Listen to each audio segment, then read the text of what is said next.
Well, thank you, Dan, and welcome back to you. After the briefest of summer breaks, we'll meet again, refreshed and revitalised and relishing the return of the 24 protagonists to one of the most absorbing, attritional and thrilling of sporting contests.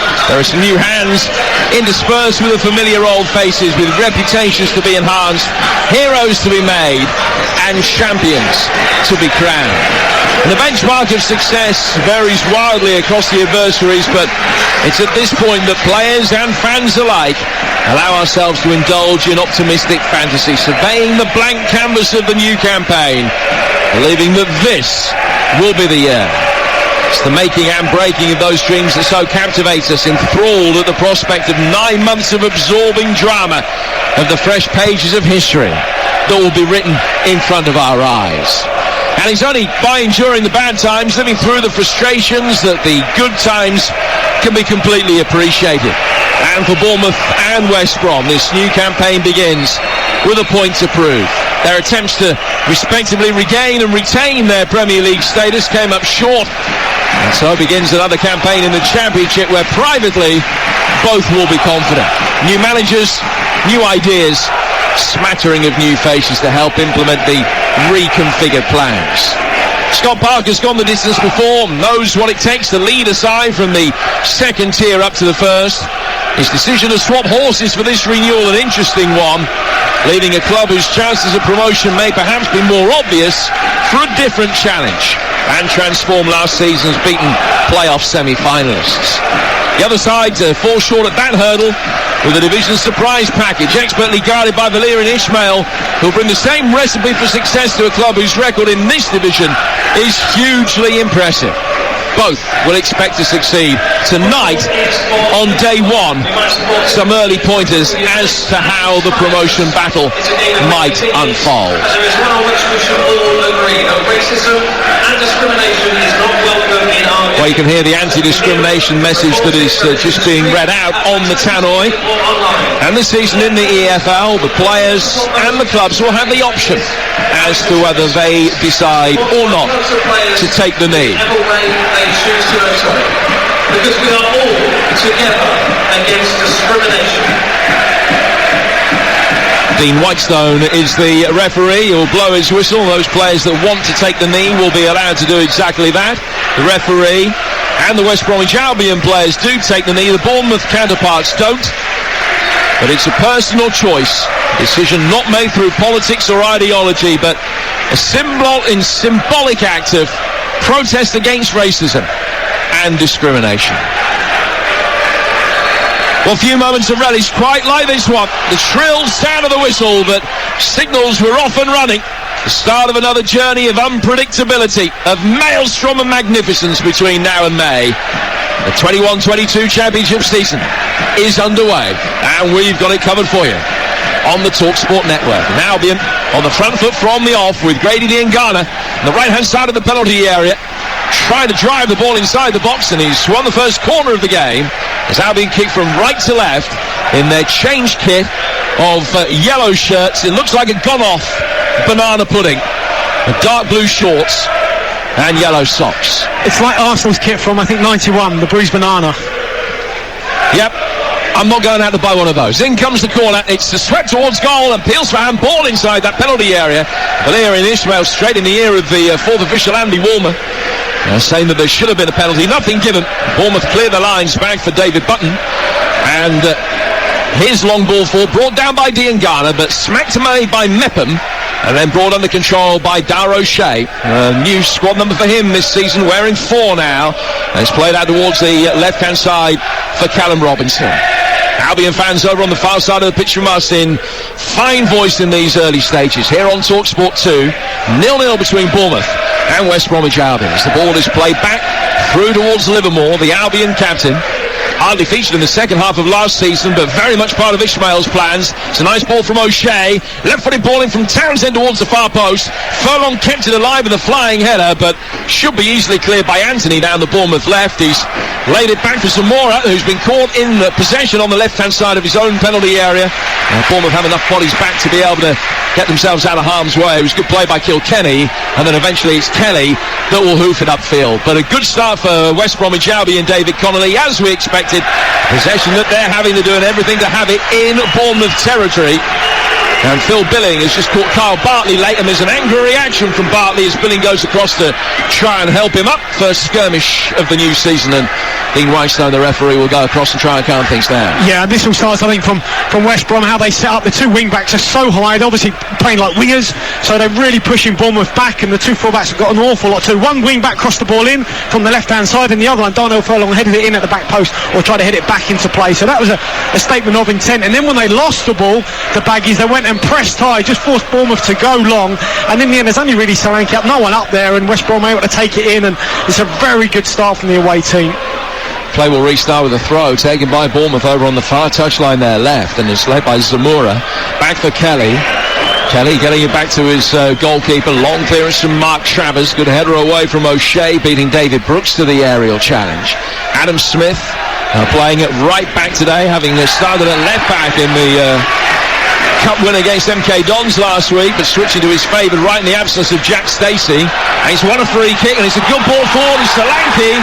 Looks as though he's brought down there by Kipre. The Bournemouth fans appealing for it. Then they're coming together as Billing and Zamora tackled each other for Bournemouth. And West Brom are going to be able to get it away. A long ball forward that Robinson chases. And it should be easy for Lloyd Kelly to mop up as he plays the 100th game of his career today. His long ball for Bartley, whose physical presence is going to be essential throughout the course of this season, the way that West Bromwich Albion play. Now to be launched by Mepham. High ball spinning over halfway down towards its near touchline for Brooks, and headed out of play by O'Shea for a throw that will be taken on the Bournemouth right-hand side by Emi Marcondes. In fact, he's going to leave it for Adam Smith. 0-0. In the early stages here on a very pleasant Dorset summer's evening. 4.5 gone on TalkSport 2. Lloyd Kelly playing it forward. Too much on that, and it's gone all the way through for David Button away to our right-hand side. Now, David Connolly alongside with the former Irish international striker. One thing that we've already talked about is the way that Furlong and Townsend are pushing a long way forward, and that gives Brooks an interesting dilemma on the Bournemouth right-hand side. What does he do? Does he track back with Townsend pushing forward, or does he, with a small c, cheat in footballing terms, just to try and steal some space in behind him? Yeah, I mean, that's a challenge for him, and I think it's played the ball over the top here. Solanke heading it on towards the edge of the penalty area. And Kipre getting back goal side very quickly. Solanke's still got it, trying to thread it through and get the return ball. The angle's tight, plays it in towards Brooks. That's a second attempt, an acrobatic volley that he didn't really get hold of. Marcondes then plays it down for Smith on the right-hand side of the Bournemouth penalty area. And they'll come back out to go back in again. Here's the youngster Kilkenny. Forced away by Mowat. He's had to turn it back to Mepham, and Mepham won't take any chances under pressure from Robinson. And he lays it all the way back to his goalkeeper, Mark Travers. That was unlucky. Nice little 1-2 there, wasn't it, between Solanke and just trying to cut the ball across the box for David Brooks. But when they do go long, what Brooks wants, he wants it to feet a couple of times. As you say, does he go with the wing back, or does he leave him, for example, for Adam Smith to take? It might be that Smith's got a lot on his plate, so it is a game of cat and mouse, because what you want Brooks to have energy. And if he keeps tracking that wing back, then he's going to obviously run out of it. But at times, he's just biding his time, Brooks. I think Matt Wells is just saying to him there about his positioning, and maybe when to track back, when to stay high. Yeah, Matt Wells, one of the members of the coaching staff that followed Scott Parker down from Fulham to Bournemouth. The goalkeeping coach Rob Birch made the same journey as well, but Gary O'Neill and Steve Fletcher are still here. Do you know what, Jim? They've played about 4 balls, 30-40 yard raking balls over the top, Bournemouth, which I haven't seen them play, certainly not against MK Dons. So, they're not overplaying. I think obviously Scott's realised that, if they do try and play a little bit too much, they will be pressed by the Baggies, so they are going back to front a little bit more than I expected them to. Horses for courses. Yeah. The only challenge is that, look, if they keep going long like that, Bartley's going to win everything. It's going to be a tough challenge for Solanke. And O'Shea has done well and plays it to Kipre, who made 3 appearances in cup football for the Baggies last season, but this is his first ever league appearance for him. I think that Matt Clark would have played today had he been fit, but he was injured in training and missed the last training session. And Bournemouth, if you're just joining us, have a bench which includes nobody who's ever started a league game for the club. Just a raft of youngsters. No Steve Cook, no Lewis Cook, no Stacey or Pearson or Lerma, who's suspended at the moment. And Stanislas injured in the warm-up, so Ryan Glover was called up, the 20-year-old midfielder. Here's David Brooks in possession for Bournemouth. It's 0-0. 7.5 minutes gone. The Cherries in their red and black striped shirts, quite a thin stripe for this season's shirt. The ball is played forward, and Diagana has done really well, and he's got the better of Anthony, and now he can run towards the edge of the penalty area. He checks back inside, but the Albion getting plenty of bodies forward. Bournemouth doing well to repel the threat on this particular occasion, and Mepham will look long over the top for Brooks. And here's O'Shea, just felt a slight little nudge in his back, and he did really well there, Dara O'Shea, just to be able to turn and get the ball away from Brooks. West Brom get it forward out of their own half very quickly, as is their want, and it goes out of play for a throw that will be taken on the left-hand side by Connor Townsend. We're 8 minutes in, it's 0-0. The throw that Townsend will take, he's got Mowat, marked by Marcondes, about 10 yards away. Throws it towards the edge of the penalty area instead. Carlin Grant can't get on the end of that. Bournemouth knock it away for Kipre. He's lost it a couple of times though, hasn't he, Carlin Grant? Ball's gone into him. He's just got to make sure that sticks. The idea right on a long diagonal play by O'Shea, looking for the run down the right-hand side of Darnell Furlong, but it's gone out for a throw that will be taken on the Bournemouth left in their left-back position. 9 gone, 0-0. Well, the ball is in their left back. It's almost by the corner flag, and David Brooks is on the opposite side, nearly in the dugout. He is that wide, and the challenge for Bournemouth is, can they get it from that position where they're boxed in out to David Brooks? They did it a couple of minutes ago, absolutely brilliantly. That's the challenge for them. They're gambling, really, going, you know what, he's our best player. Can we get it out to him? And away we go. They're nearly there now already in 2 passes. Emi Marcondes couldn't play the pass. Robinson sorted that, plays it forward for Diangana. Return ball in towards Robinson, who was fouled. And a free kick given away by Marcondes, the summer signing from Brentford. And an opportunity for West Bromwich Albion about 15 yards outside the Brentford penalty area with 9 gone. But we asked the question about how Brooks would play it. I think we know how he's going to play it now. It's just a question of whether Bournemouth will be able to feed him. And so there's something in Townsend's mind and O'Shea on the left-hand side of the 3 centre-halves for West Bromwich Albion about how they deal with that threat. But first of all, the Albion asking questions of their own as we look for the first goal of the championship season still here on TalkSport 2. Travers has asked for 2 in this wall. There are 8 Albion players ahead of Alex Mowat, who's the player standing over him. Is he going to swing it in left-footed or potentially go for goal? It's right at the limit of range, surely, but Robinson is forward. Livermore waiting on the edge of the penalty area. Grant is in there as well. It's bent in for Grant, whose header into the ground was seized very gratefully by Mark Travers, but it was not quite a free header, but a dominant one inside the penalty area as Mowat just teased it in, and he got goal side of his man Adam Smith, but he couldn't really work Mark Travers in the Bournemouth goal. 0-0. Yeah, he didn't really have the power, did it? The placement, the header went down into the ground, took the pace off the ball. Nice one in though from Alex Mowat, but I just look at Billing. He just got on the inside of him there. Carlin Grant just got a little bit tighter, be a bit tighter, Billing. But here they are now playing out inside their own box. Interesting looking at West Brom. Do they go? Yeah, they've gone for the keeper now. Travers getting it away. High ball fall from him. Bournemouth's first choice keeper now that Asmir Begovic has left the club.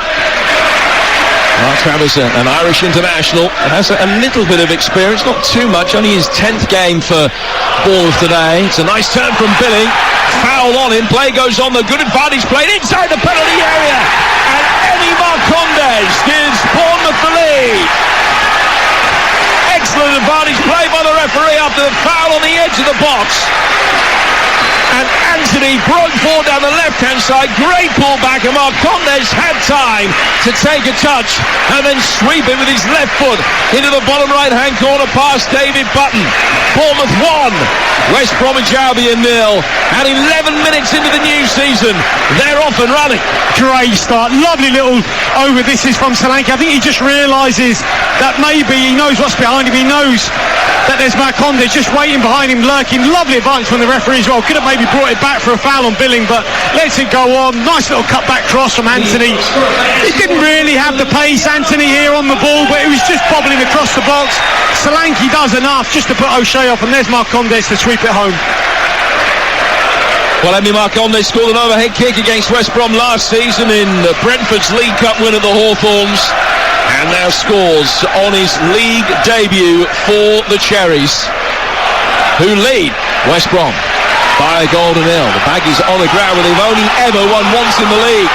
And they're 1-0 down as Solanke's breaking forward here quickly on the counter-attack. Brooks at the far post. Solanke turns it inside the penalty area looking for him. It was blocked and then cleared by Townsend and put out a play for a throw in front of the West Bromwich Albion fans who've travelled in their numbers from the Black Country over on the far side. Here's Mepham down towards Adam Smith. 13 gone, 1-0 to Bournemouth. Now Brooks playing it back for Smith, but it's taken a little touch off an Albion leg in the midfield. Almost broke through for Robinson.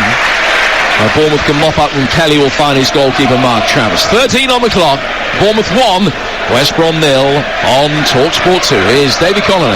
Great little footling that was from Gavin Kilkenny in the middle of the park. I mean, Dan and I saw him against MK Dons, and he was fantastic, and he had to make a little intercepting lunge there, and he did it. But just going back to Solanke, I know people will say he doesn't get the goals or whatever, but you know, he's a threat. He comes short, he'll run in behind, and for that goal there was great awareness. I'm sure he knew Marcondes was behind him. He just bumped O'Shea out of the way, and it just allowed then Marcondes to get a free strike at goal.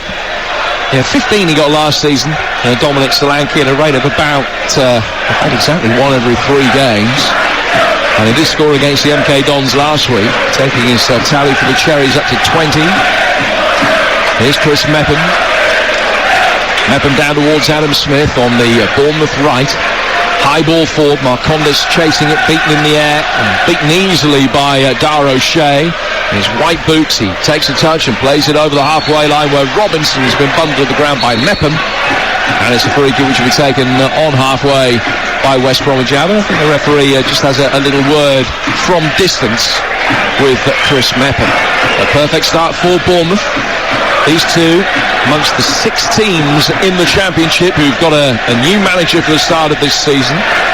All 3 relegated clubs changing their boss, and the 3 clubs beaten in the playoffs all changing their managers as well. They're not messing around either, are they, West Brom, putting the ball in the box even from deep like this?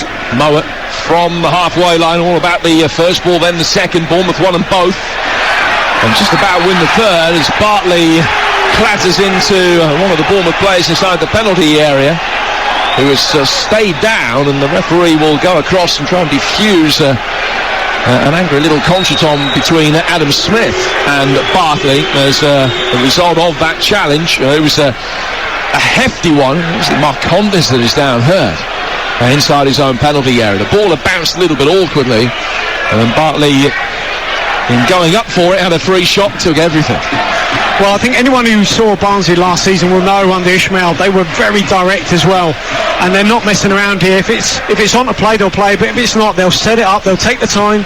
The centre halves will go up, they'll split the box. You know, they're not afraid to put it in there. They've got the delivery, the quality and the execution from Mowat on these set pieces, so they're going to put a lot of teams, especially here Bournemouth tonight, now they're down, they're going to put a lot of teams under pressure putting balls in their box. Just seeing a replay, that was a very poor challenge from Bartley, because the ball had bounced and then he went into him with his elbow down, his arm only at shoulder height, but he caught Marcondes in the Adam's apple. He's back on his feet, is the Dane, and he's going to be able to continue. Now he's already endeared himself to his new supporters with the goal. Bournemouth's first of the league season. They lead at West Brom by a goal to nil here on TalkSport 2. Don't forget, tomorrow the Community Shield from Wembley. Leicester against Manchester City. 5:15 kick-off. Adrian Durham in the chair for that. The build-up starting at 2 as Adrian takes you around the grounds on Game Day Live. All the goals as they go in from the opening day of the EFL season. Then the build-up from the Community Shield, followed by the game itself tomorrow. And then 8 o'clock tomorrow night, Ian Danter and Mickey Gray in South Yorkshire for Sheffield United against Birmingham City. But the perception really being it might be a good time to play the Blades early season rather than late. Bournemouth pushing forward here again. Marcondes trying to get into a long ball that had been punted forward inside the area. And O'Shea did well. Didn't get too much contact on the ball, but enough to get it out of Marcondes' stride.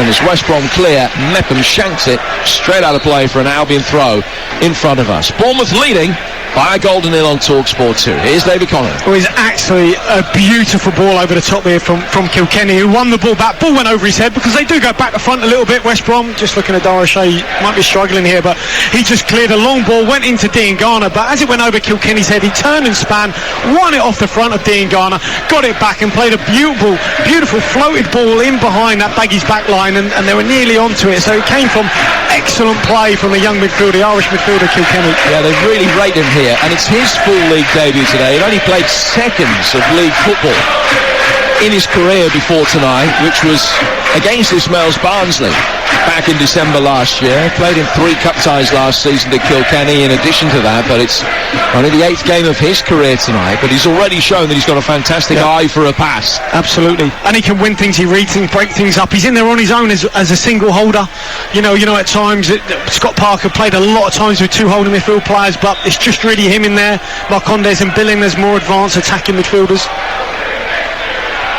He's not the tallest, Kilkenny. There are plenty that tower above him, and they're going to be called into action here. It's a long throw. It's going to be taken from the West Bromwich Albion left-hand side. In it comes inside the penalty area. High headed clearance from Smith. Bartley then tries to tease it back forward. Left-footed volley in towards the edge of the 6-yard box, and everybody appealing it should be their ball.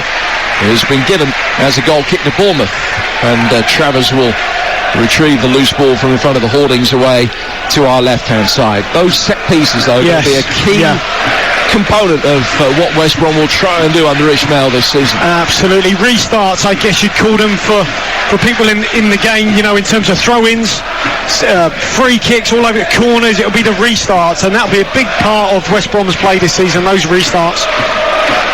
Brooks doing well, timed his jump to beat O'Shea. And now Bartley towering over Solanke, but he couldn't really head it away, and Brooks will take it on. It's off O'Shea. Townsend prevents the corner, but only passes it into a neutral area that Brooks can occupy first. Kilkenny now back for Brooks. And the Welsh squad in the Euros. He plays it forward with his left foot, and it's easily brought away. And now will be cleared down the left-hand side, and Carlin Grant eased out of it by Chris Mepham. That was a poor challenge from Mepham, and warrants a yellow card. It was also a poor challenge from Carlin Grant, who had nowhere to go, and 2-footed Scott Parker. It's a great challenge. I think he rode it well, Parker. He saw it coming, just managed to jump out of the way. I think that maybe the tie bar's been loosened there from Scott, but he'll recover. There's absolutely nowhere for Carlin Grant to go. It's a very tight runoff here. It's a compact stadium here at the Vitality. And once Carlin Grant had been eased out of the firing line there by Mepham, it was inevitable that he was going to take Scott Parker out, who he's got his nursing a sore elbow. He is actually. He is just rubbing the elbow. I mean, you can get elbow injuries in all kinds of funny ways, but that not what was anticipated necessarily. Ball knocked away from the edge of the penalty area. It's 1-0 to Bournemouth. And it's played forward, left-footed, out towards the touchline. Adam Smith goes up for it. It'll be chased down towards the right-back position. And then Brooks with a delicious deft flick around the corner. And he did well to flick it off Mowat. And he goes out of play for a throw that will be taken on the Bournemouth right-hand side. So we're midway through the first half, as near as makes no difference. West Bromwich Albion playing in the way that we anticipated, DC. Yeah. They're playing long, they're getting the ball into the opposition half quickly, they're playing with a high line, it's all about winning the second balls. Are you surprised that it hasn't been a little bit more effective from what we've seen so far? Well, no, I mean, obviously that's how they're going to play. Anyone who saw Barnsley last season, I saw him a few times, will know that that's how Ishmael played under them as well. They've got the players to play. But just going back to that challenge to Scott Parker, was it? I'm trying to think. Was it Nigel Pearson who got challenged on the sideline once, and he He went face to face with someone, was it? I think Alan Pardew. Alan Pardew might have been, maybe Nigel Pearson. Yeah. It's Carlin Grant. Scott took it well there, though, didn't he? He did. He made sure that the camera was off him before he started rubbing his arm in discomfort. But obviously it hurt him. I mean, Carlin Grant is a much bigger, but he's still feeling that. He's properly hurt himself, I tell you. He's hurt that elbow. And just looking at that front three, I mean, Carlin Grant, he's operating off the left-hand side. Robinson, down through the middle. And at times, it's been a bit fluid, hasn't it? Dean Garner's been through the middle and vice versa, Grant as well. But, they haven't really got in the game that much. And obviously, Carlin Grant, you want him getting the ball in around the edge of the box, not really on the halfway line. Headed forward now by Mowat, wearing 27 as he did at Barnsley. Former Leeds United man trying to win it back. Robinson is in there and Livermore picks up the pieces. Livermore just trying to ease it over the top for the run of Dean Garner, who will certainly feel he has a bit to prove this season after a disappointing Premier League campaign in West Bromwich Albion colours. But can he reproduce his championship form? Furlong playing it forward. Livermore trying to help around the corner. The Albion skipper couldn't get the touch that he wanted. It's whacked away by Anthony and brought down to the back by Bartley, who will find David Button. A chance for Button to launch a campaign of being first choice goalkeeper over the course of this season. He's only one league appearance in his last 2.5 years, playing for the 17th different club of his career. And that is a real itinerant in his days with Tottenham, where he was loaned out all over the place.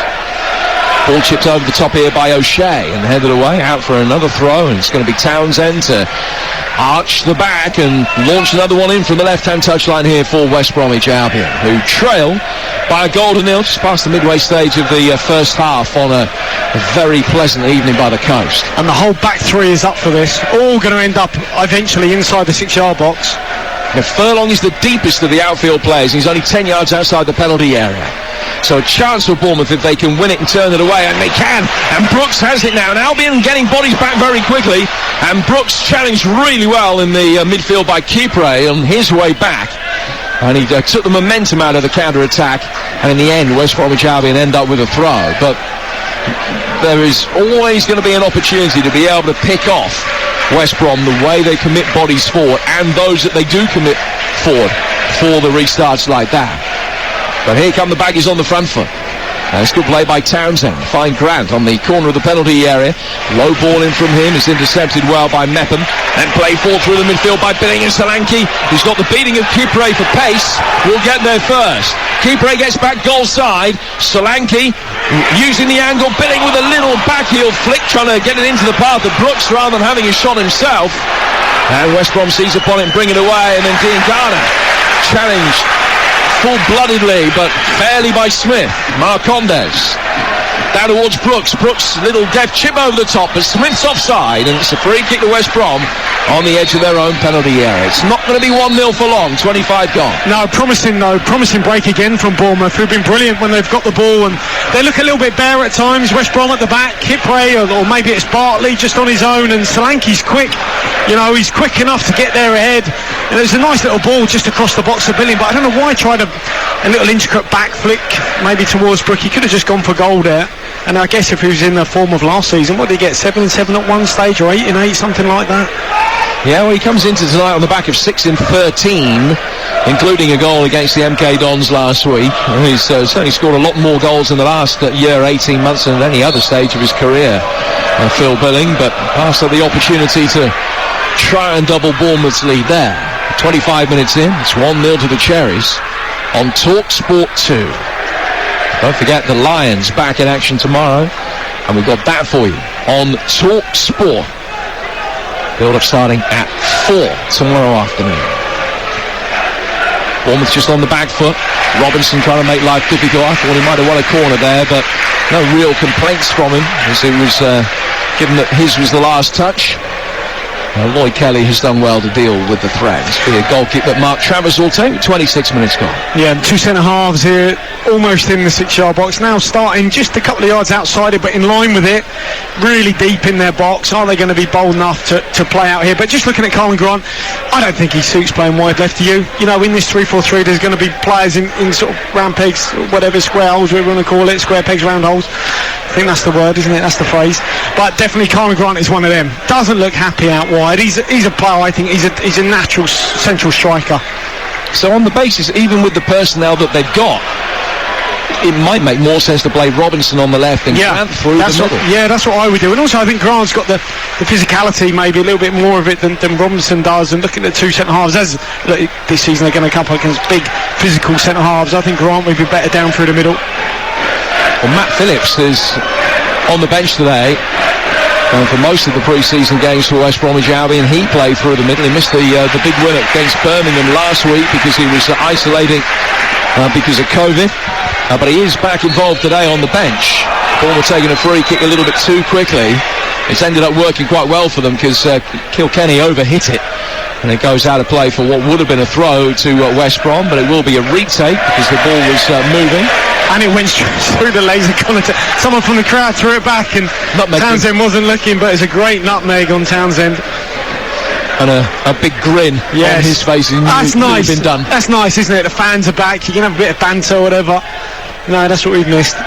Game been played in a good spirit, but it's got a little feisty edge to it as well. Well, it's not. Yeah, it's because of physicality, I think, of West Brom. I'm sure Scott would have said, this is coming.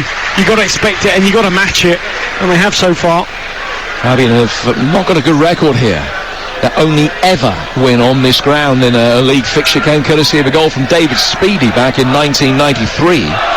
The last 4 meetings between the two, all in the Premier League, all ended in home wins. Good quick throw down the left-hand side for Bournemouth. Anthony has got it. Anthony, the young winger, back for the left-back. Zamora, who goes down under a challenge. Referee has a look and points for a goal kick, which David Button will take. Zamora gets back to his feet and will trot back into his left-back position. 28 minutes gone. Bournemouth 1, West Bromwich Albion 0. They've certainly been brighter, Bournemouth. I mean, ball goes dead out for a throw and they're in behind that back line of West Brom, and too often they've got in behind that back line. And, Button at times, he's not sure in terms of his start position. Sometimes he's caught deep in his goal, sometimes a little bit high, and, a few little things for West Brom to iron out here. Button plays it forward. And he's headed on into the path of Grady Diangana. Opportunity for him to try and run Zamora. Diangana comes back out. Little 1-2 with Livermore. Still Diangana's got it, and then found himself sandwiched between the retreating Billing and Solanke. And Solanke brings it forward. Bartley just flicked it out of his path. O'Shea could get it further away. Kilkenny again doing well, turning it in the midfield. And Adam Smith will pick it up on the right-hand side. Kilkenny and Lewis Cook are very similar types of players. Lewis Cook out injured at the moment, unfortunately, again with a recurrence of that ACL problem that he had. There's another good ball forward from the Bournemouth midfield. And Button comes across under a little bit of pressure from Solanke. Slices it out of play over our heads and out of the ground. A throw which will be taken on the Bournemouth right. Solanke looked offside. I mean, clearly offside. I don't know why the assistant referee there hasn't put his flag up, but comes to Button and he shanked it out of play. I mean, Kilkenny, just prior to that, he took the ball down on his chest, lifted it over a West Brom player and found a way out of trouble. He was man of the match against MK Dons, and he started in exactly the same vein. He's been absolutely brilliant. It's easy to see why he's so highly regarded here. Smith taking a throw, which is then headed away by O'Shea and helped on by Grant. Former Huddersfield man guarding it through the midfield, and now as Diangana is caught in midfield as he plays the ball forward towards Robinson, the referee's going to have a word. It was a poor challenge from Zamora, and Diangana gets back to his feet very gingerly. No caution for Zamora. Meppen, the only player that has been booked so far.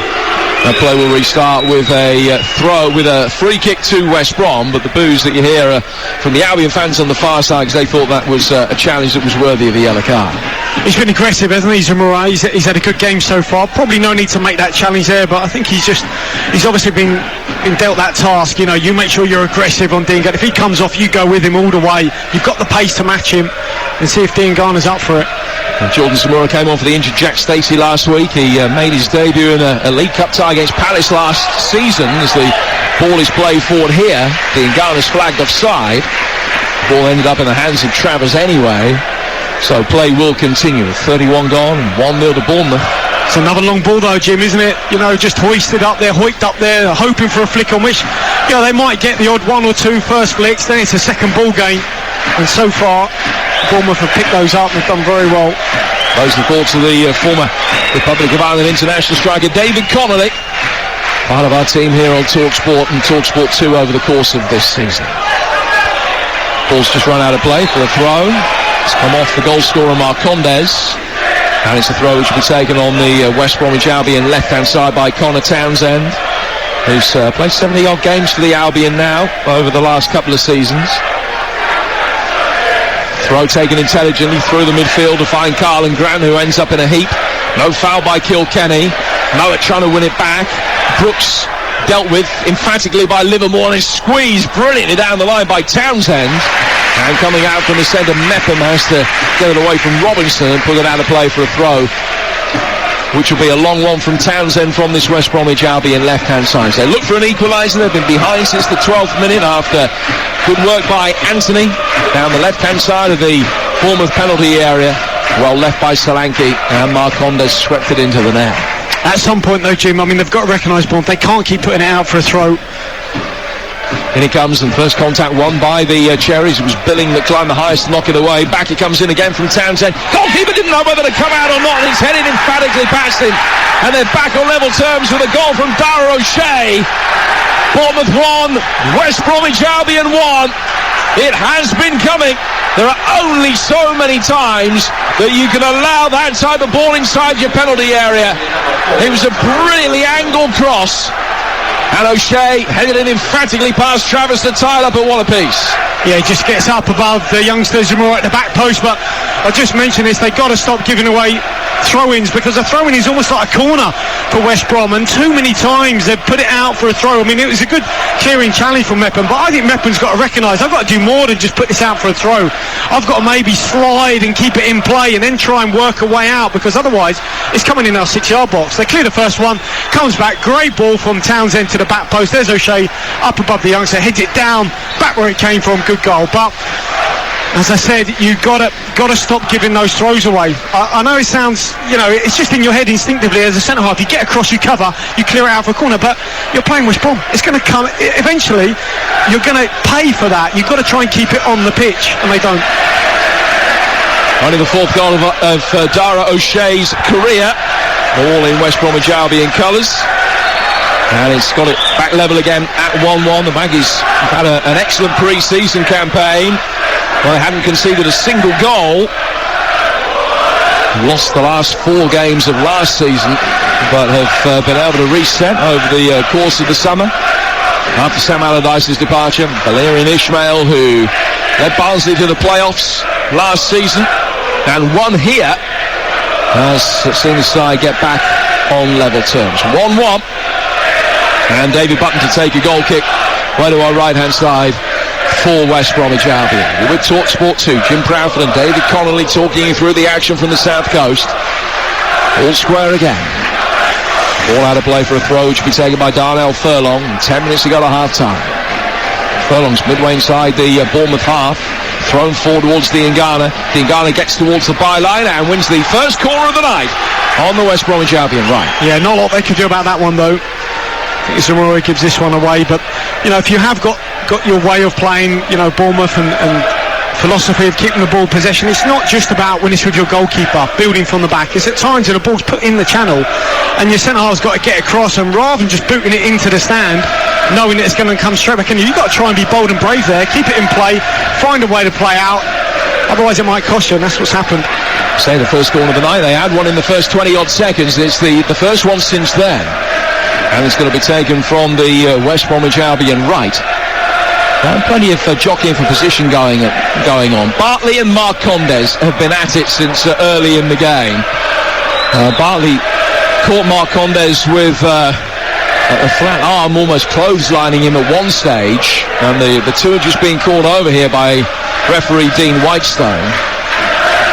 It all happened before the ball came inside the penalty area. Seeing the replay, Marcondes ended up on the deck. There didn't appear to be an awful lot that put him there. Referee Whitestone just having a word with him. Marcondes with hands outstretched, protesting his innocence, saying that he wasn't cheating. It's a bit of a mismatch, isn't it? Marcondes up against Bartley. but that's because Bournemouth have put their players in different zones. And it comes in again, and he's swept it again, but as the referee allowed it, no he hasn't. There's a blow of the whistle. Robinson thought he'd been able to tap it over the line from about 2 feet out, but the ref saw an infringement, and it doesn't count. It stays 1-1. Yeah, this is because, as I said, the Bournemouth have got their players, their bigger players in the zones towards the near post. It's played all the way across over there. I mean, I can't see too much there. There's just a plethora of players. There's about 12 players in that 6-yard box, at least. Misses all of them, falls at the feet of Robinson, who doesn't know too much about it, and taps it in from a yard out, but it's disallowed. Well, it was a little shove from Livermore on Smith at the near post, but enough to the referee to penalise it, I don't know. Smith plays it forward here. Marcondes is offside, and it's a free kick which will be taken by the Baggies just outside their own box. 1-1. 5 seasons in the Premier League before relegation for Bournemouth. They finished 9th at one stage. Albion have developed a reputation of being a bit of a yo-yo club over the last few years, but part of that has been their ability to be able to get out of this division. They've finished in the top 4 in their last 6 seasons at this level. They've won promotion in 3 of their last 4 championship campaigns, and hoping to do that again here. They have a free kick, which is played for by David Button towards the edge of the penalty area. It's helped on by O'Shea, the goal scorer, and goes straight out of play for a goal. It was strange the way they set up for that David Button free kick. Absolutely. I mean, it's a free kick halfway inside their own half. The whole back unit went up for it. The centre half split the width of the pitch. I mean, that's quite something. I haven't really seen too many free kicks from so deep in a side's own half when the whole back unit goes up for it. And they just brought, it might have been O'Shea that just stayed back, but other than that, Bartley, Kipri, everyone, they were all up there trying to push that Bournemouth back line, and it's unusual. Very direct. Very, very direct. We saw that, look, we saw it at Barnsley, but yeah. Well, I think from what the players say, it's a unique and idiosyncratic style of play as Diangana gives a free kick away to Bournemouth. The players have got to buy into it. If the players buy into it and enjoy it, because it's something different and something that they won't have been used to playing before, any of them apart from Alex Moen, then it can breed success, and I think there's every chance. I think if anybody finishes above West Bromwich Albion this season, I'm absolutely convinced they'll be promoted and probably champions. Bournemouth playing a very different style of play. Brooks trying to make life difficult here for O'Shea, who was laconic in getting it away and then had a little dive in on Anthony. Bartley can't get it clear. Furlong can, and he gets it through the centre circle where sweeping up Kelly then side-foots it straight out of play for a throw which will be taken on the West Bromwich Albion left. But when they do mix it up themselves, Bournemouth, and look to turn the back line, they're trying to isolate O'Shea. Yeah. And they're not been too far away from getting it right. And I think Ishmael's saying, are you okay here to O'Shea? Because, you know, you're not moving very well. And I think he's just saying maybe it's a bit of a contact injury, I don't know, but he's not moving freely. But there's a lot of space in behind that Bournemouth, that West Brom back line. At times they're on the halfway line, and if you're not afraid to spin it in behind, you know, they've got some quick players, Bournemouth. Keeper did well. He stepped up from the defensive line and beat young Anthony to it, and now it's played down towards O'Shea. A Townsend left-hand side of the penalty area. Back in from Robinson, but cleared emphatically and easily by Marcondes. Straight out of play for a throw, and guess what? It's going to be another long Connor Townsend throw. Why do they keep doing that? I mean, surely they've got to have a word at half-time and say, we've got to keep the ball on the pitch and just be bolder and braver to play our way out, because this is just like giving a corner away, and yeah. Yeah, you'd much rather pump a long, aimless ball forward towards halfway and give yourselves the time to reset, rather than face another one of these long throws. That one more looping, not as long as the previous ones. It's headed, but caught by Travers on the line and judged to have been over the line. So it's a corner which will be taken by West Brom on the left, after the defensive header from Adam Smith just went over the dead ball line. So 3 corners without reply for West Brom. Looking to get their noses in front for the first time this season. 4 minutes to go to the break. It's 1-1. Marcondes on 12. O'Shea equalising on 33. Well, this is another one. They put Furlong on this. Obviously, maybe something off the training ground. It's going to be an in-swinger. Imagine right on top of the goalkeeper or something different. Bartley's there in the near post area, trying to get in front of the goalkeeper to make his life difficult. Billing, the tallest player on the pitch, heads it away. Back in from Carl and Grant. Heads go up for it again. Headed back down on the right-hand side of the box. Robinson turns it back in. It's a real mess inside that penalty area until eventually Bartley, off balance, can only head it onto the roof of the net. It's so hard for Bournemouth to get out. They just keep it alive, West Brom, put him right on top of the goalkeeper. Billing does brilliantly to head it clear, but then it's pumped back in, just kept alive. They can't get out. O'Shea it is with a little flick, comes to Robinson, tries to help it back across goal. In the end, Bartley with the final header, but it's over the bar. I mean, they are forced to be reckoned with, aren't they, when they go direct, West Brom? They really are. 1-1 the score. Here is O'Shea, slightly off balance, a little bit of a breeze around coming in off the sea. He got it away. Diangana playing it forward. Kilkenny in there strongly, picked up by Robinson with a right-footed shot, and Travers got down, got enough on it to be able to bundle it away and out past the post for another corner. Yeah, did well, Travers. First real strike on goal here from Robinson. I thought Kilkenny might have given a foul away, but the ref played an advantage, and Robinson picks it up almost central of goal. Looked to go into one corner, but reversed it towards the near, and Travers just got down well, palmed it around the post. Yeah, Chelsea will be glad that they're not going to be facing Callum Robinson this season. He's got such a good goal-scoring record against the European champions. 6 Premier League goals in his career, and 5 of them have come against Chelsea. Well, 2-arm signal here. You imagine this is going to be exactly the same, right on top of the goalkeeper. Can they bypass Billing? Then he comes from Furlong towards that near post area. It was Adam Smith. Good jump from him. He's not the tallest, but he did well to head it away. High right-footed ball swept back in by Furlong. Headed back across the face of the 6-yard box. Bartley with the header after it was teased in by O'Shea. But he didn't get the power he needed. It was relatively easy playing for the young Dubliner Travers. And he can bowl that out towards the left-hand side, and Bournemouth quickly will try and get forward again. Keeper left it for his keeper. And David Button comes out, and is he putting that one out of the ground as well? No, not quite. Just didn't quite have the elevation, and it drifts out for a throw which will be taken over on the far touchline, which is the Bournemouth left. 2 minutes to go to half-time. A really entertaining game of football. Absolutely. It's 1-1. Contrasting styles, isn't it, Jim? You know, in terms of how teams are going about it. Certainly Bournemouth trying to play their way through. Can go direct at times, but West Brom, I mean, attritional really. Ball is brought down in the midfield by Diangana. Towards Furlong. Furlong just slightly late after the ball had been gone there. It was Anthony that was the perpetrator of that challenge. Keeper can now turn it forward. And then laid by Grant, back to Mowat in the midfield. O'Shea down for Townsend, the former Scunthorpe player. Back for Dar O'Shea again. Right-footed ball chipped over the top, and Townsend had made the run forward, and Smith hadn't gone with him, and he has an opportunity now. Townsend gets it onto his right foot, delivers across inside the penalty area, which is headed away by the retreating Lloyd Kelly. Solanke then is fouled, and that was a blow of the whistle that was music to the ears of the Bournemouth players, because it looked as though there was going to be a chance to get it back inside their penalty area again, but Mowat just caught Solanke, and it's a free kick right at the end of this first half to Bournemouth. 1-1. Probably the from O'Shea. I mean, the two Irish youngsters, Kilkenny and O'Shea, I mean, they both played terrific passes. That one, O'Shea looking to the right-hand side, deceived everybody, reversed it down the left-hand side. Absolutely brilliant ball. Townsend maybe should have just got the ball in the box. But as soon as O'Shea picked it up, Townsend knew exactly where it was going to go, and he was off. But Bournemouth didn't, did they? No one went with a run, and I think it's just a deception there from Dar O'Shea. Throw taken, and then 2 players collided with each other. Both had their eyes for the ball and fell over each other. It was Billing and Furlong. Fourth official, Andy Woolmer, about to show us how many extra minutes are going to be played at the end of this entertaining first half. And it will be 2.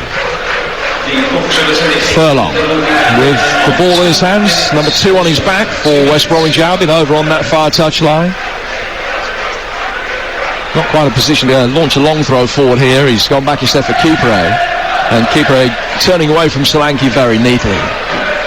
Play forward down towards the Albion right hand side again here for Diangana. A shock of blonde hair, bleach blonde hair. Keeper back for Bartley. Bartley sent it back towards David Button, who was 15 yards outside his own penalty area. I'm not too sure he knew he was there though, did he? Well, he hit it back firmly. Got it forward effectively here. Livermore trying to help it on, and Travers will come out and get the ball in his hands very safely after good defensive work from Mepham.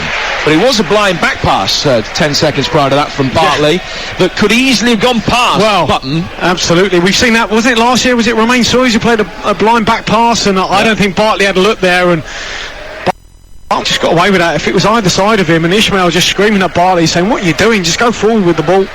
Was that Albion's home defeat to Leeds? I think that was in. Romain Sawyers had just tapped it past Sam Johnston as he hit it back blind to his goalkeeper, or past his goalkeeper. The second minute of stoppage time here. It's 1-1.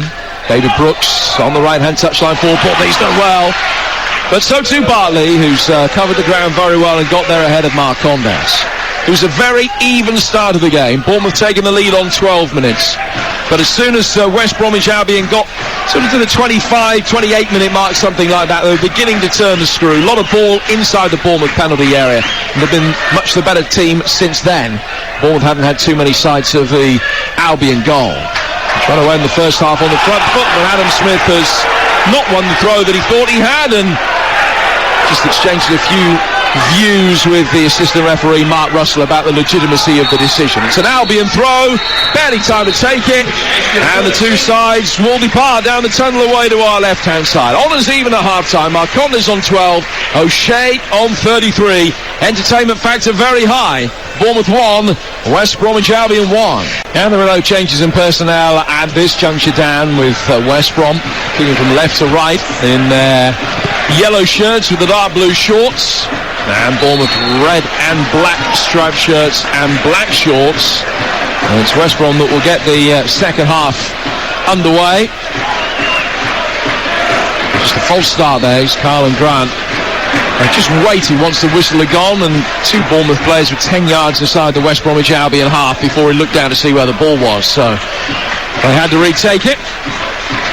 And from the kick-off, it goes out of play for a Bournemouth throw. Bournemouth lining up Travers and goals, Smith, Mepham, Kelly and Zamora, Marcondes, Kilkenny and Billing, Brooks, Solanke and Anthony, with Glover, Taylor, Ibsen Rossi, Sadie, Mariah Welsh, Camp and Dennis on the bench. None of them have ever started a league game for Bournemouth. Albion Button in goal, Kieprey, Bartley and O'Shea, Furlong, Mowat, Livermore and Townsend, Diangana, Robinson and Grant, the forward three, and their bench, Ajayi, Hall, Phillips, Tullock, Ingram and Johnston. We lost Matt Clyde to injury.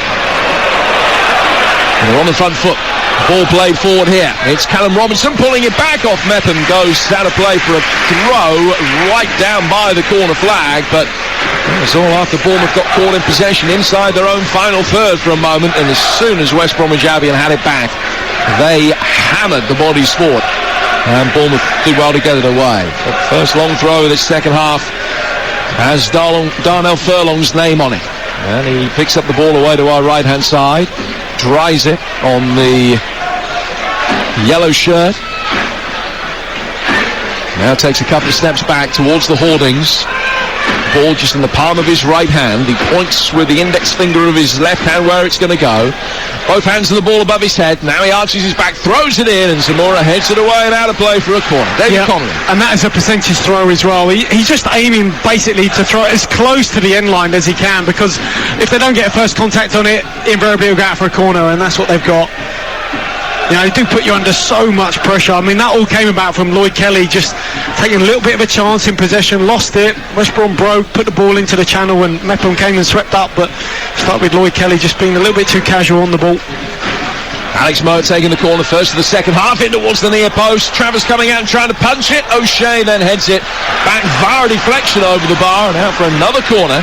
6 without reply for West Brom in the game, 2 of them in this second half already, and Furlong will go across to take an in-swinger from the West Bromwich Albion left in front of the travelling hordes from the Black Country, who are on their feet applauding him as he goes across to take it. 1-1 the scoreline. It's another mismatch, isn't it?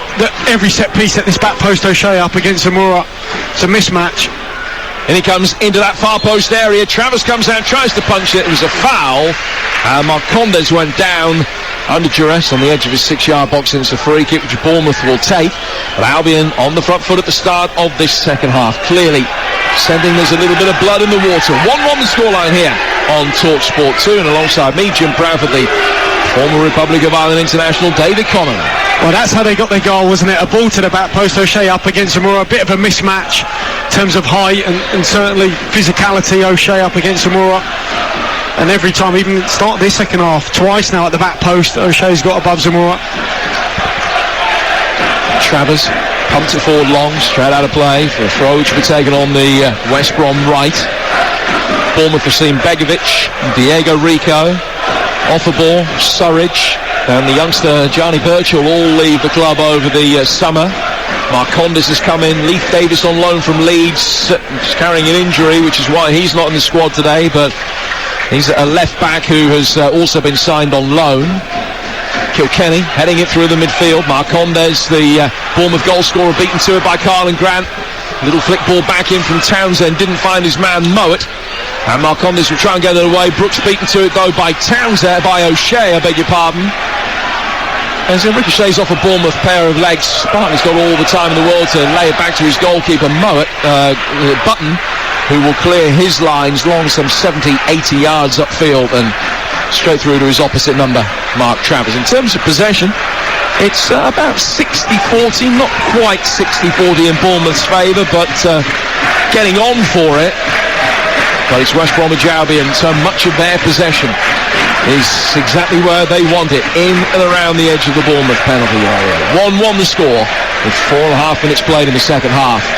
And possession is a statistic that doesn't necessarily tell the full story. What's perhaps more accurate than what we've seen, the shot count is 9-2 in West Brom's favour. Here's Zamora heading it back. Kilkenny able to pick it up, turning very neatly, finding Kelly, and the Bournemouth captain, in the absence of Steve Cook, plays it off Mowat, and out of play for a throw that Zamora will take. Dean Garner trying to stop him getting the ball to take it quickly, and now the young left back has the ball in his hands. The Zimbabwean international with the dreadlocks nicks a couple of yards, throws it over the halfway line, over Kipre, headed back down then through the midfield very effectively. Feels that Jaden Anthony was put on the deck. The referee allows play to go on. Adam Smith bringing it forward, finding David Brooks. Brooks can't find a way through past Mowat, who made a block challenge with the left knee. It goes out of play for a throw that will be taken on the Bournemouth right. 5 gone second half, 1-1 here on TalkSport 2, David. I think Jaden Anthony, he did go to ground, did he, a little bit too easily there, but again, there's no point in Zamora getting the ball as a left back, throwing it down the line when you got David Brooks on the opposite flank. You know, that's where you got to try and work it to get it out to him. Now here's Jaden Anthony on the Cherries left.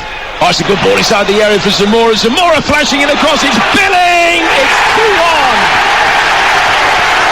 Bournemouth's first attack of the second half, and they regain the lead.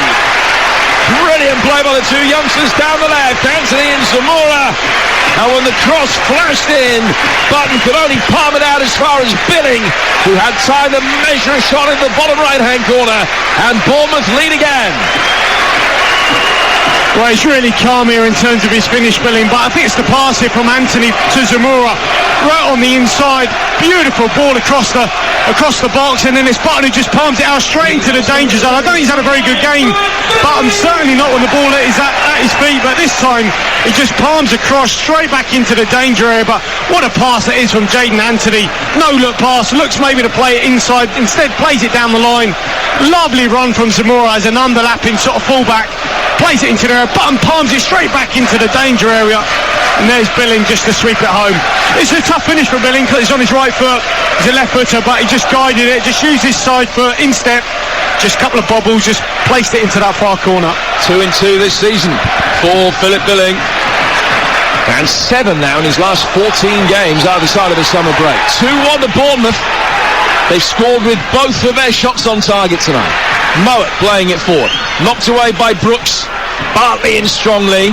Grant will chase it, might be able to keep it inbound down by the dead ball line. He has done, and he hooks the left-footed cross inside the penalty area.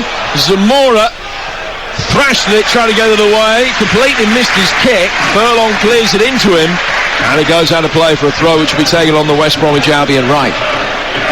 Yeah, he just got away with that one, Zamora, but he'll be buoyed by that. So will Anthony. The two youngsters down this left-hand side, plenty of pace and guile as well. What a pass that was from Anthony. No look pass to Zamora. Fantastic. Well, the lead lasted 20 odd minutes in the first half. How long can Bournemouth keep their noses in front this time around? It's West Bromwich Albion pressure again. Furlong with a long throw in towards the near post area. Billing climbs the highest ahead of the way. Back out for Furlong again. Right-footed ball swung in. The queuing up for it. Good defensive header from Kelly. Back into the fray. Kipre going up for it. Robinson on the right foot. Flashes across the face of goal.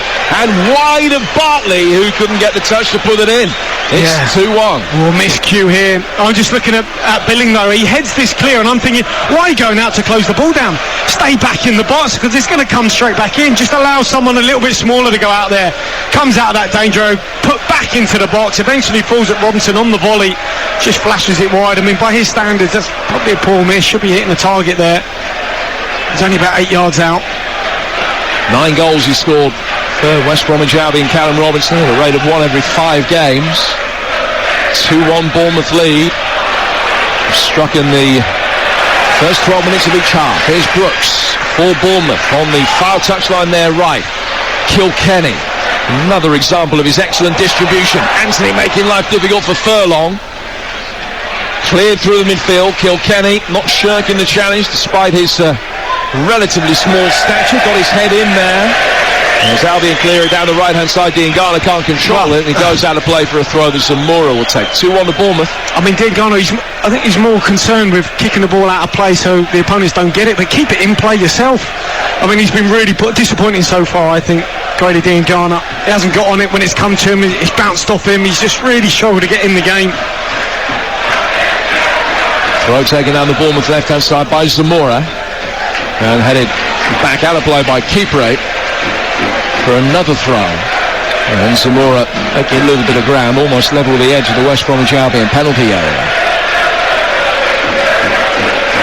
Zamora waiting for the movement, which is flicked.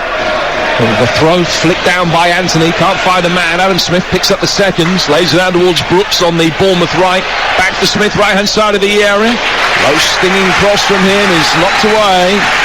And Mowat clears his lines, goes out of play for a throw that will be taken on the Bournemouth right-hand side. They've done that really well, Bournemouth, in terms of dragging that wing back out and then getting the underlapper in. Now Brooks and Smith combining well, Billing with a little flick on the edge of the penalty area, just rolled away from Marcondes, who, once the chance had gone, jumped up and down on the spot in his fury. Albion clear the lines. Kelly, the last man back for Bournemouth, mops up. Finds Zamora, and Zamora will play it forward. Billing hoping to deceive Kipre by stepping over the ball. Loose ball broke for Solanke.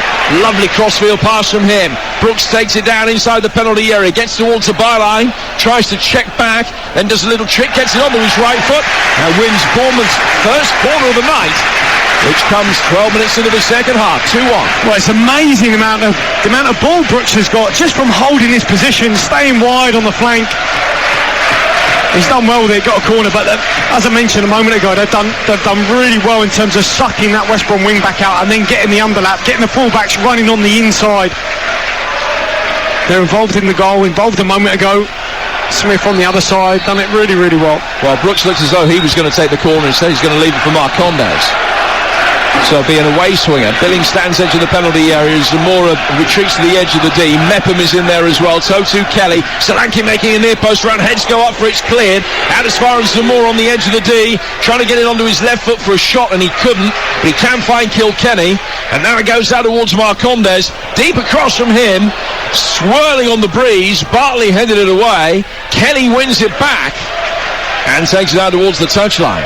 Now low left-footed ball in from him is not what was required. Mowat then fouled by Brooks. And it's a free kick to Albion on the edge of their box. And we've got a little over half an hour to go. Bournemouth 2, West Bromwich Albion 1. The scoreline here on TalkSport 2 tomorrow night. The first game for Sheffield United, newly relegated. They take on Birmingham. Ian Dandra and Mickey Gray at Bramall Lane, exclusive to TalkSport tomorrow night. And that follows the Community Shield at Wembley, which is on TalkSport 2. The Lions on TalkSport tomorrow. And Game Day Live from 2 tomorrow, starting on TalkSport and TalkSport 2. Adrian, with all the goals as they go in on the opening day of the EFL season. and build up as well from Wembley ahead of the Community Shield. Then a double bill on Sunday, Fulham, Middlesbrough and Coventry against Forest, both on TalkSport 2. Tuesday night, the first round of the Carabao Cup, Millwall against Portsmouth, our feature game on TalkSport 2. David Connolly alongside me for that. And then on Wednesday, kick-off with Adrian, more live action, including the Super Cup and the Carabao Cup. And our live game for the Carabao Cup is Forest against Bradford, Wednesday night on TalkSport 2. We've got it all covered for you from the EFL over the course of this season. Bournemouth leading this one by 2-1. West Bromwich Albion with a long throw, just for a change, which Darnell Furlong's going to take. Level the edge of the penalty area. Arches the back, hurls it in. It's taken an awkward dip over the shoulder of Billing. It's half cleared. Brooks trying to stop Furlong getting a cross in. Furlong's done well, whips it round him, and it's a brilliant header in from Kipre, but it doesn't count. Referee had spotted a push, and for the second time tonight, West Brom have a goal chalked off, and it's still 2-1 Bournemouth. Yeah, it's just Marcondes here, just on the deck. I don't know where it is. Bartley maybe, just a little bit of wrestling here, and he's got put through it. That was a shame. It's a brilliant ball in. Let's have a look at this again. Yeah, it's just Bartley. I think he just wrestles Marcondes to the ground, and those two, as you mentioned in the first half, they had a running battle all game. Well, he's just signed a new contract this week, Carl Bartley. But he's got a yellow card there. So 3 times the Albion have had the ball in the net, but it's 2-1 Bournemouth with an hour gone. Ian Garner is not moving very well, is he? So, and judging by how he's played so far, it wouldn't surprise me if Ishmael does make a change anyway and takes him off. Yeah, he's got Matt Phillips to call upon, although we're not quite sure how fit Phillips is, having missed a lot of training over the last 10 days, 12 days or so. Ball cleared up the Bournemouth right by Smith. Solanke the target of it. Bartley comes across to knock it away. And the offside flag is up as it was worked back towards Solanke in the second phase of play. And free kick goes to West Brom with an hour gone. This players warming up from both sides out away to our left-hand side, including the young Bournemouth centre-half Ibsen Rossi, who had an excellent loan spell at Kilmarnock last season. And so he's out there warming up. Half an hour to go, 2-1 to Bournemouth. David Button with the free kick. Long diagonal, Zamora beating Furlong in the air, heads it out. And it's a throw which will be taken midway inside the Bournemouth half by the West Bromwich Albion right wing back. They only won 2 away games all season last year, the Baggies, at Wolves, the one they most wanted to win, and at Chelsea, that remarkable 5-2 victory that we brought you on TalkSport. Can they yet come from behind in this one and start this campaign? Not like with that. A victory. Not like that at all. It was a poor long throw. Yeah, straight out of play. I mean, Furlong, I think he was trying to find Dean Garner, but he must realise he can barely move now, Dean Garner, unless he has a miraculous recovery, but I'm not too sure he'll be on the pitch too much longer. Well, they got Phillips, so they got Kenneth Zahor as well that they could bring on and maybe move Robinson into a wider position and play Zahor through the middle. Zamora playing it forward here, and it's come off Dean Garner, and he's wincing with pain right in front of us as he blocked that one. Now, he doesn't look right at the moment. He's just feeling his right thigh, and he's kind of apologetically looking over towards the dugout. It's on the front foot here. It's been played back to him by Robinson. Here's Dean Garner, and it's a scything challenge from Zamora, and it's outside the penalty area, but only just. I think for a moment his heart would have been in his mouth, thinking he might have given a penalty away. There's a free kick, and it's about 18 inches, 2 foot to the right-hand edge of the box, about 8 or 9 yards from the dead ball line. A really promising situation here for West Brom. Well, this was close because they were straddling the penalty line here, the 18-yard box, just to the side of it. And he just creeped over it, Zamora, and then he made the challenge, made the foul on Dean Garner. First time we really see him get past Zamora. And obviously with Mowatt's ability here on the ball, this is almost in line with the 6-yard box, just to the right-hand side, a really promising position. So Travis standing, shoulder on his near post, lining up the wall. He's got 2 in the wall. He's just asked Brooks and Kilkenny to move to their left. Now he's asking them to come half a step back to the right. But there are 19 players inside that penalty area.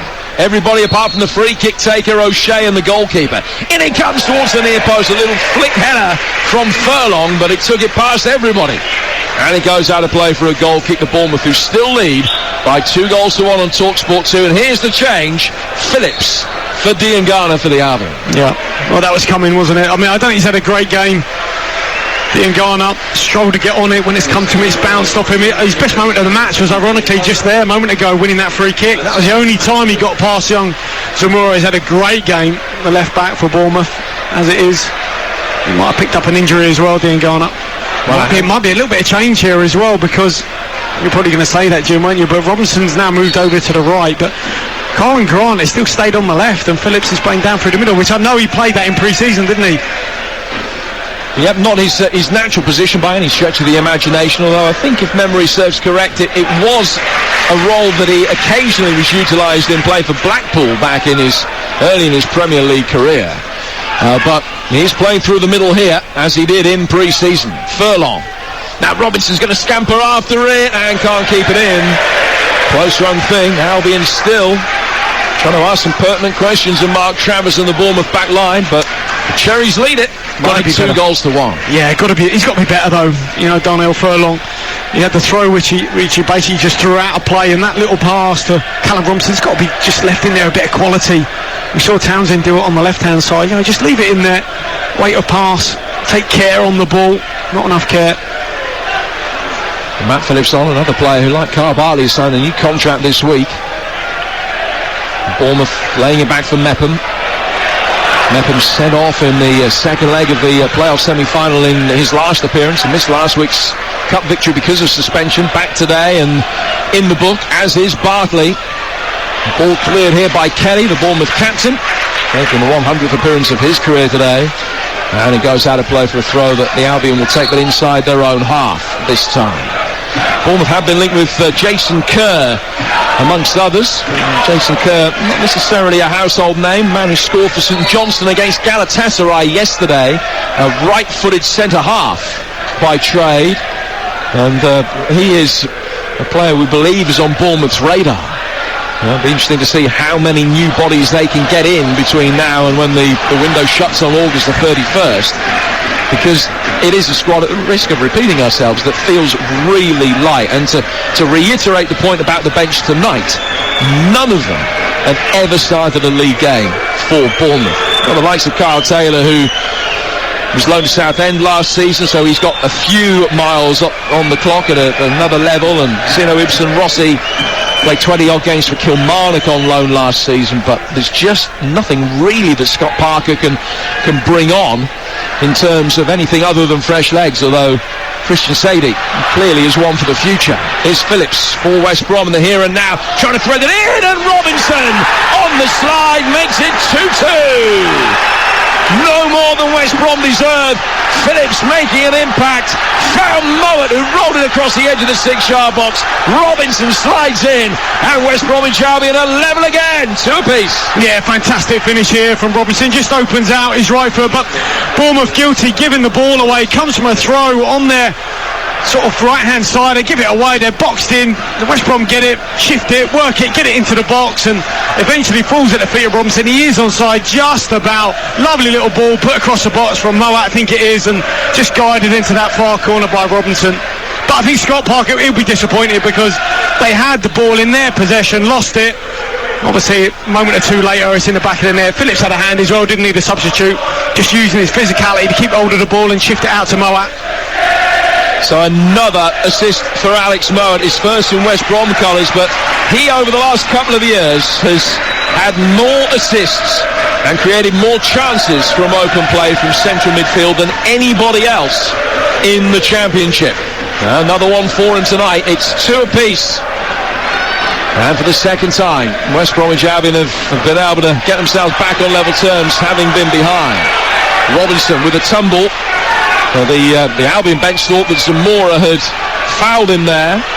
The referee said play on, and Robinson sprinting down the right-hand side, couldn't get on the end of Matt Phillips's ball to find him, and it's just past him out of play for a throw, which will be taken on the Bournemouth left.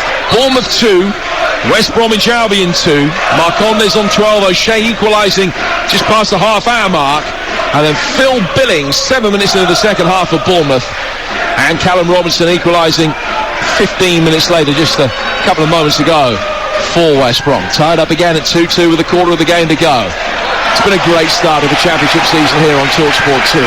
Here's Phil Billing for Bournemouth, swung inside the box. Oh, Brom for a left-footed volley, and Butler's got a hand on it to tip it away round the post for a corner. What a save this is from David Button. Absolutely brilliant. And what a move. Fantastic feet from Solanke out wide. Shifts it on to Billing. Brilliant ball to the back post. There's Brooks on the volley.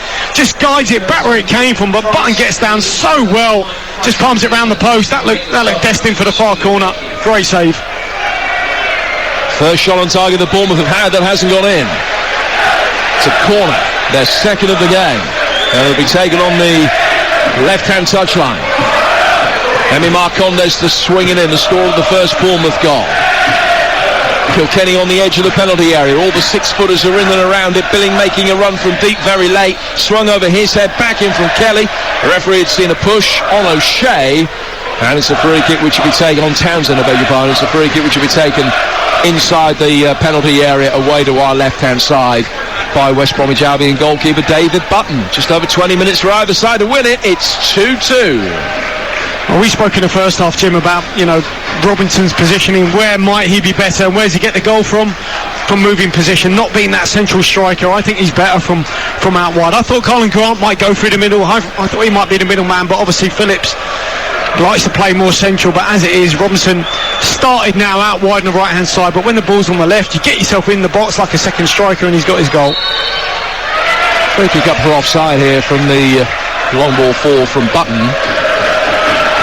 And taken quickly by Bournemouth, back to Mepham.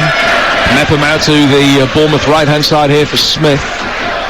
And Smith back for Brooks to Mepham again. And Mepham getting his right foot underneath it, just bending it forward. Anthony making a run in off the left hand touchline to try and come to meet it.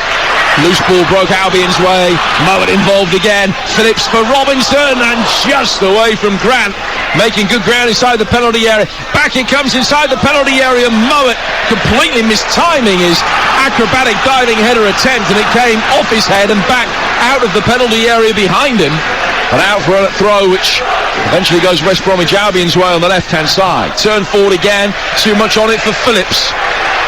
But this could be a long last 20 minutes for Bournemouth. 2-2 the score. Well, they showed character, you've got to say, West Brom. I don't think the game has gone how they planned anyway, certainly going down twice, but they showed real character to get back in it. And we can see little traits of how Ishmael wants to play in terms of midfielders making the box. We've seen Mowat obviously with the assist for the goal. There he is again in the box trying to get on the end of things, and he does want his midfielders to make the box and get goals. Clearance comes from Travers, just holds up in the breeze, which is in West Brom's favour. It's not particularly strong. Good play by Bartley, stepping up from the defensive line, very strong. Clear by Lloyd Kelly down the Bournemouth left. And out for a throw which will be taken on the Albion right-hand side, which is this near touchline as we look at him. Valerian Ishmael, a big commanding centre-half himself in his playing days, had a very brief spell at Palace as a player early in his career. And he's just in his shirt with the sleeves rolled up, standing there looking pretty content with life. And Scott Parker, arms across his body, a little bit of negative body language, perhaps sensing that there's quite a bit of defensive work's got to be done here. 2-2 the score. Last season, Bournemouth beat each of the top two at home. Had a decent record against the top six here. They actually had a pretty good home record all told, the fourth best in the division. I think the challenge for Scott Parker is, obviously Ishmael is able to change things. Dean Garner's struggling, takes him off. He can bring, Matt Phillips on. He can have a little bit of a rejig, and maybe if their energy levels are flagging somewhat at Bournemouth, what can he really do if he looks to the bench? Not a lot at this moment in time. Just be a kid that comes on. And don't get me wrong, the kids have done well, haven't they? But it is a gamble when you're 2-2 against a side that's just been relegated from the Premier League, who are going to be one of the top teams this season. Do you hang on, or do you change it and think you can go for it? Phillips just lost his battle to keep the ball in front of the West Bromwich Albion fans.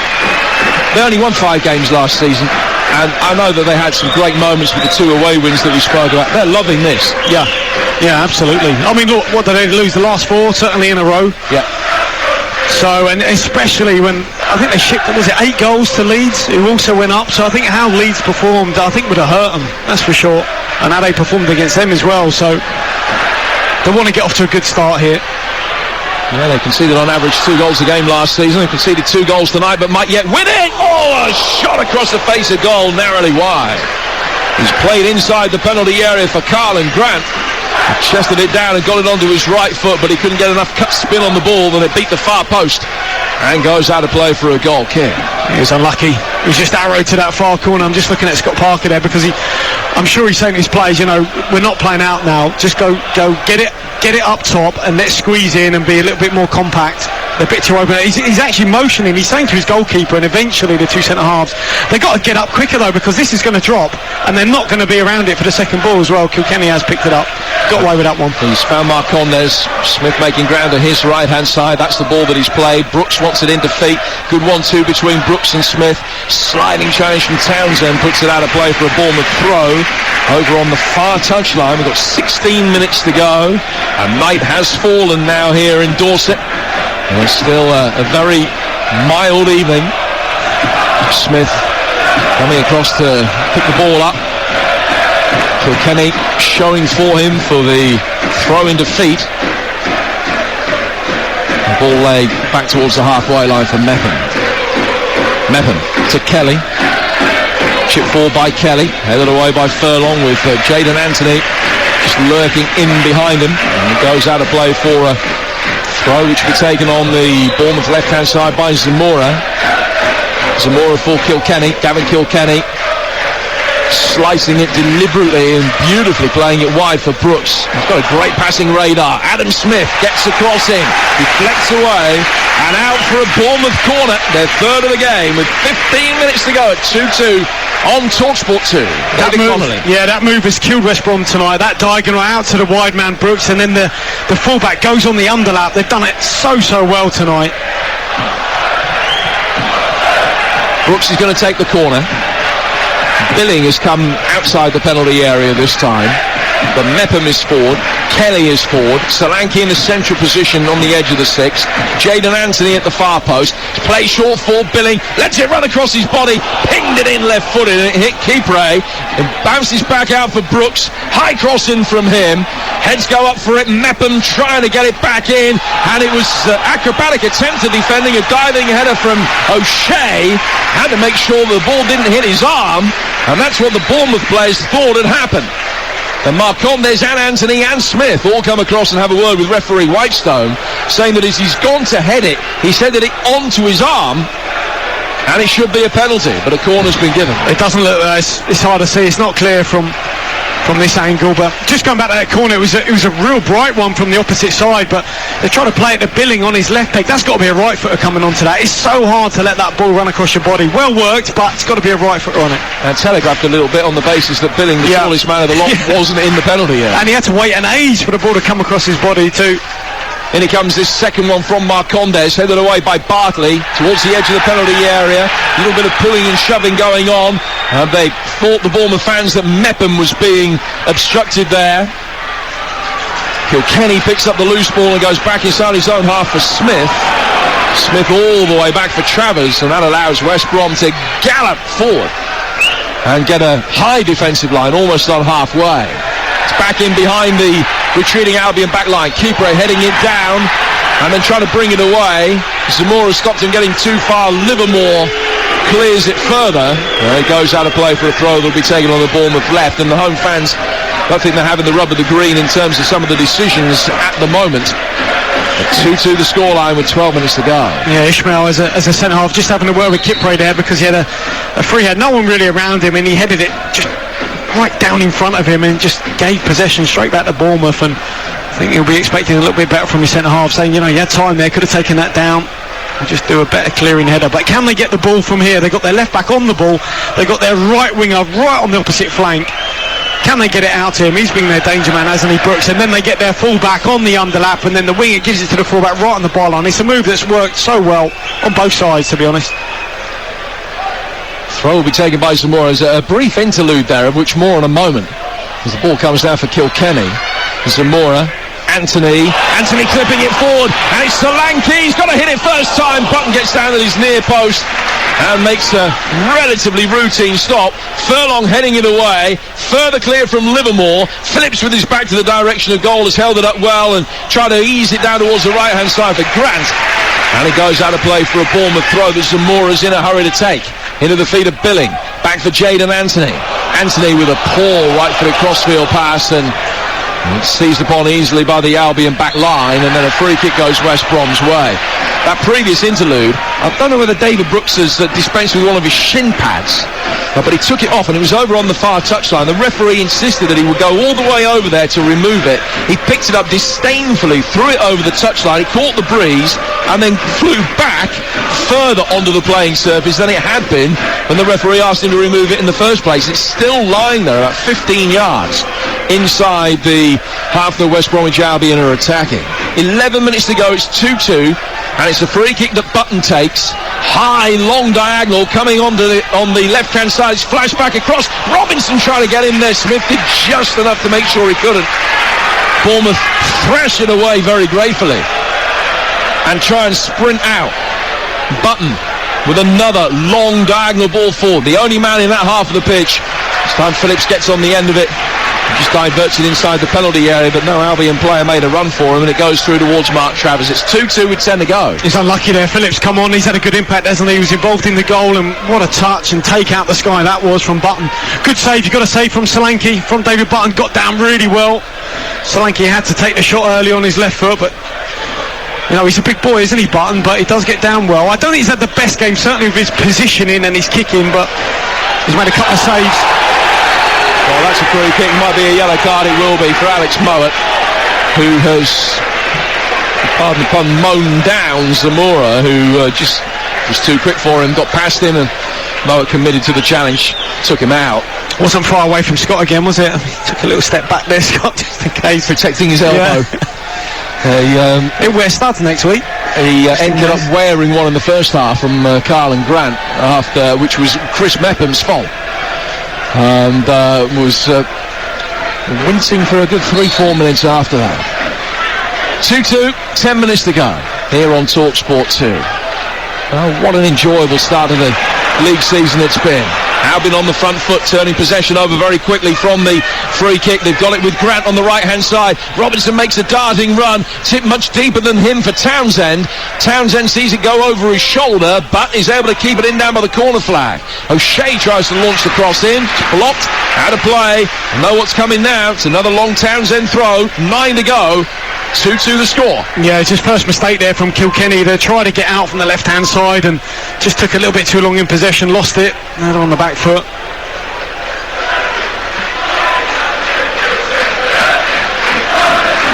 Albion fans in fine voice. Long throw in towards the near post. Flick on forthcoming from Phillips. Kelly's defensive header up in the air. Two Bournemouth players then attack it, trying to get it away. Both the centre halves. Breaks for O'Shea. His cross is blocked by Anthony, and then headed down by Solanke, who's lost out to Livermore. Mowat will take it on and is fouled by Solanke. He's on his way down. He'd actually stumbled there, Alex Mowat, before Solanke caught him, but Solanke did make contact with him. And it's a free kick to West Brom, about 5 yards in from the right-hand touchline and 12 yards outside the penalty area. Yeah, there might be a little bit of a hand here on Livermore, on Solanke's face, but he got away with it. And then obviously, Solanke's just, any sort of contact on Mowat, he's going to go to ground. It's in a good area. It's going to be an in-swinger from this right-hand side. Twice they've come from behind, West Brom. Can they take the lead in the final 10 minutes? Bartley forward in what at the moment's an offside position, but you expect that Bournemouth will just drop deep from the edge of the penalty area here. They're even bigger now with Phillips on as well. I mean, they're already a massive threat at set pieces, but obviously now Phillips is on. That's increased. Mowat with a chance just to tease this into the land of the Giants in that penalty area. Left-footed ball, swung in, nice shape on it, good defensive header from Kelly, needs another one from Billing. Overhead kick came from Kilkenny, and Livermore fires it over the bar. Yeah, good chance this is. He's just lurking in the D on the edge of the box. It bounces down in front of him. Little chest control. You probably want someone like Mowat there, or maybe even Phillips. Livermore not really renowned for his goals. Just popped up and he just tried to lace it. Just got under the ball slightly. Yeah, only 7 in more than 150 games for West Bromwich Albion, for Jake Livermore, the captain, who made only 3 substitute appearances in the last 3 months of last season, but change of the helm, change of direction, and a change of personnel for Valerian Ismail. Livermore back with the captain's armband and back in the starting lineup tonight. Poor clearance though from Button. Billing trying to take it on. Bartley made sure that he couldn't get past him. Button got away with it. Turned forward quickly by the Albion again. Kelly heads it out for a throw which will be taken by Robinson. I think Lloyd Kelly's there saying to even the supporters in the crowd, don't throw it back to them, you know. Instead they threw it straight to Robinson. He's taking his time because obviously he's waiting for Furlong to chuck it in the box, but educating the fans there, game management. Well, West Brom just take their time because they want to set it up properly, and they have got the centre halves forward. Furlong to take it. This long throw, not too far away from the swirling black and red corner flag, in towards the near post, headed away by Mepham, out for a corner. Yeah, how many times has that happened? Throwing it in the box, hoping for a flick on. If they don't keep it alive in there, it goes out for a corner. Just turning the screw here, West Brom. 6 to go. This area at the back post is key for them. You know, O'Shea up against Zamora. That is a complete mismatch. It has been one all game. So he scored 1. Dar O'Shea. Right hand above the head from Mowat, giving the signal. Left-footed in-swing delivery. Into the crowd scene. Travers did well. Punched it clear. Bournemouth get the bodies forward quickly. Brooks didn't get the ball forward quickly, but it's broken for Solanke. Solanke now will hook it into West Brom territory. Anthony was blocked off. Button got it away anyway. Long ball forward, but Mepham heads away. Smith stumbles and the ball comes down for Robinson. Callum Robinson for West Brom. Bournemouth have got their shake back behind the ball, and then the diving challenge comes in, and that may well be a yellow card. It was a rash one from Livermore, who knew the danger of letting Kilkenny play an accurate ball forward there. And it will be a yellow card for the West Bromwich Albion captain. You do feel this might not end 2-2 though, because it is becoming increasingly stretched. Bournemouth certainly living on their nerves defensively, but fancying it on the counter-attack when they can get it forward quickly. Yeah, and we saw them last season, you know, especially with Begovic and Danjuma, you know, how many times do they score goals on the counter, and that time defending the ball in their box, and a better ball from Brooks, and even Anthony maybe blocked off, might got something better. Even the pass from Solanke was a little bit wayward. They do look a threat, like they did last season on the counter. That's about Danjuma. Mepham takes the free kick, plays it forward. Kenneth Sahor is going to be coming on very shortly for West Brom. They have the opportunity to make that change now as it's gone out of play for a throw, which Furlong wanted to take quickly, and a ball boy has heeded Lloyd Kelly's lessons in game management, had clearly got out of play for a throw. The ball boy picks up the ball, was trying to stop Furlong taking the throw quickly. He's a big boy, he's bigger than me. He ain't a ball boy. Well, he then, knowing it had gone out of play for a throw, he threw the ball to his goalkeeper. He's about 6'1". Yeah, he's only 9. Yeah. Well, there he is. He's just been asked to take his place back the other side of the hoardings by the referee. Change will be made. Carlin Grant coming off, and Kenneth Sahor's coming on. Second change for the Albion. He's a ball man, not a ball boy. He's a ball brute. He's probably in the youth team or something. You know, he used to do that. I remember being a ball boy at Watford when I was a kid, but I was a ball boy. You were playing from a small team, so you hardly had any time to be a ball boy. So Sahor, the player that is coming on, his last Albion appearance was at Brentford back in June 2020, so some 14 months ago. Loaned to Millwall last season, the Danish striker, who's scored nearly 30 goals at this level at a rate of about 1 every 4. But he's on. More grist to the mill. Another Giles. He just towers above Kilkenny. Yep, standing next to him. Zamora taking the throw. 2.5 plus stoppage time. There's going to be a huge raft of stoppage time to play. And certainly no more than 4. Maybe only 3, because we haven't had that many changes. 2-2 the scoreline here on TalkSport 2. Jim Proudfoot and the former Ireland international striker David Connolly talking through the action from the Vitality Stadium tonight. Ball headed on by Callum Robinson. It's gone out of play. It's an Albion player down holding his face on this near side. And it will be a free kick to West Brom to restart play. And well, just had a few more seconds. Yeah, no changes for Scotty Parker. Obviously doesn't really have the depth. Looks to the bench, not a lot there. You know, when you're a manager and you turn around and you've got a bunch of kids there, it's tough. But the ones that have been on the pitch have done very well for him, Zamora and Anthony. But obviously you look at West Brom, they can bring, you know, people say Zamora vastly experienced, and it's another threat, physical threat has come on the pitch. Furlong back on his feet, having been down holding his face for a few moments. Button taking the free kick, swung forward towards the edge of the Bournemouth penalty area. Bartley going up for it. Kilkenny got there ahead of keeper to win the seconds.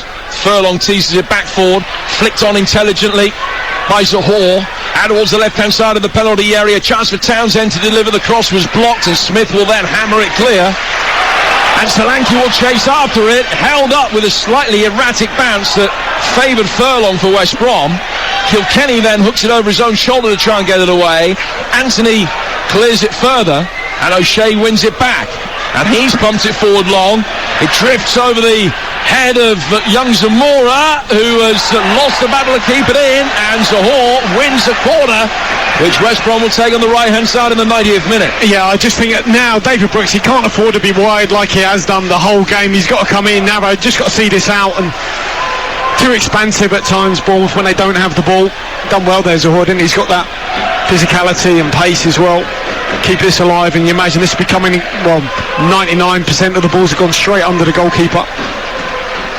The 6-yard box is an absolute crowd scene, probably 14 in there. Left-footed in, swinging delivery from Mullen in towards the near post. Goalkeeper came out, no conviction. Hits somebody, bounces clear for Brooks. And good play by Furlong, stopped him getting too far away. And he goes out of play for what has been given as a Bournemouth throw. I'm not sure it was. And the Albion bench certainly didn't think it was. Bournemouth will make a change. I think it's young Sadie. Grabbed the goal, didn't he, against MK Dons? I think it might be him coming on. Yeah, they've told Anthony to run over the other side, so it might be him.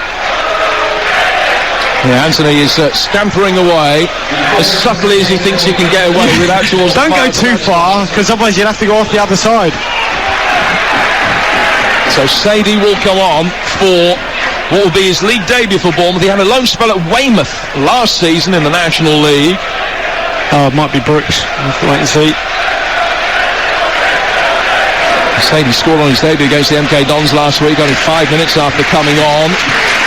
And replaces David Brooks here. So Sadie for Brooks, Bournemouth's first change being made in stoppage time. And Michael Matthews, man of the match tonight, as chosen by match sponsors Jade Aiden, is number 5, Lloyd Kelly. Lloyd Kelly, as you heard, the Bournemouth sponsors man of the match.